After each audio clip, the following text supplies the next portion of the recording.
Bonne année, mon cher Talon. Bonne année, et tout ça. Bonne année.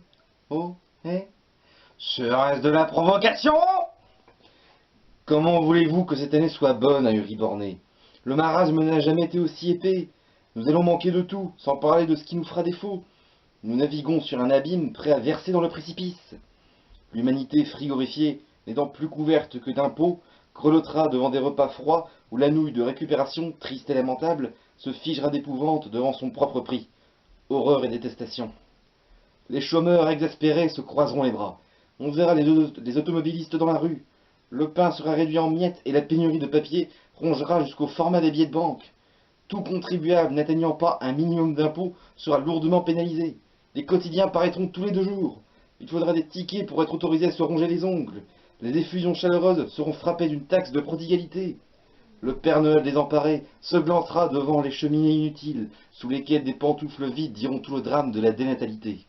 Et c'est le fisc qui dévorera les humbles joujoux devenus stock excédentaire. Dans les forêts rasées, transformées en feuilles d'impôts et en timbres-poste à tarifs exorbitants, les animaux décimés par la population feront pipi sur les chantiers et autoroutes abandonnés, faute de crédit, et rigoleront du permis de chasse, désormais inabordable. L'anarchie prendra le pouvoir, et les riches, dépouillés de tout, feront la révolution.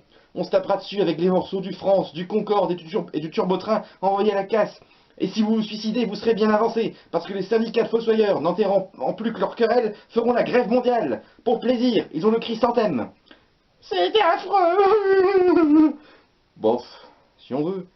Vous êtes un émotif, le funeste. C'est un défaut, ça. Si tout le monde était comme vous, je me demande où nous irions. Hein. Enfin, allez hop, quoi. Bonne année, mon vieux. Ah là là, défaitiste.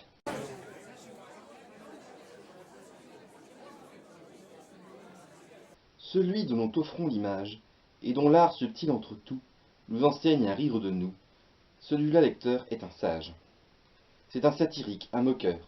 Mais l'énergie avec laquelle il peint le mal et sa séquelle prouve la beauté de son cœur. Son rire n'est pas la grimace de Melmoth ou de Méphisto, sous la torche de l'Alecto, qui les brûle mais qui nous glace. Leur rire, hélas, de la gaieté n'est que la douloureuse charge. Le sien rayonne franc et large, comme un signe de sa bonté.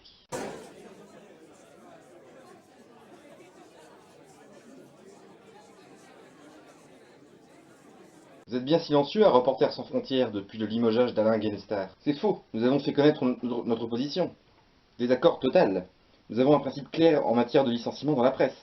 Quand les licenciements interviennent en raison de restructuration, nous considérons qu'il s'agit d'une affaire interne à une entreprise ou un groupe et nous n'intervenons jamais. C'est exactement le cas de Julie qui quitte Libération en raison de désaccords avec son actionnaire principal. Ce n'est évidemment pas le cas de Guenestar, licencié pour des raisons politiques. Reconnaissez que cette affaire est assez énorme. Un patron d'hebdomadaire viré par ordre du ministre de l'Intérieur, c'est digne de la Russie de Poutine. Oui, c'est très inquiétant ce genre de pression de la part d'un homme qui peut devenir demain président de la République. Contrairement à ce que les gens peuvent croire, ce type d'intervention, aussi explicite et limpide, est rarissime en France. Et cela intervient au sein d'un groupe, Lagardère, qui dans le passé avait plutôt laissé carte blanche à ses rédactions. J'ai écrit à Arnaud Lagardère pour lui rappeler que son père, quoi qu'il pu en penser, laissait vivre ses journalistes. La demande de Nicolas Sarkozy avait d'autant plus de chances d'être acceptée que le groupe Lagardère dépend en partie des commandes de l'État. Faut-il mettre sur pied des dispositions empêchant les groupes qui travaillent avec l'État d'être propriétaires de journaux? Non, tous les groupes puissants en France dépendent peu ou prou de l'État. Ce type de disposition reviendrait à priver les journaux français, déjà pauvres, de toute source de financement. C'est le type même de la fausse bonne idée. Quel journal aujourd'hui ne rêve pas d'être adossé à un groupe puissant pour pouvoir faire correctement son métier?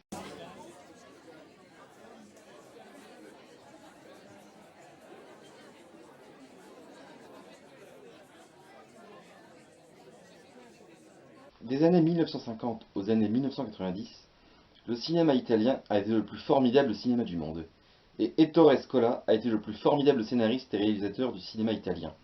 Et le film Nous nous sommes tant aimés, le plus formidable film d'Ettore Scola, histoire de vous situer mon box-office personnel.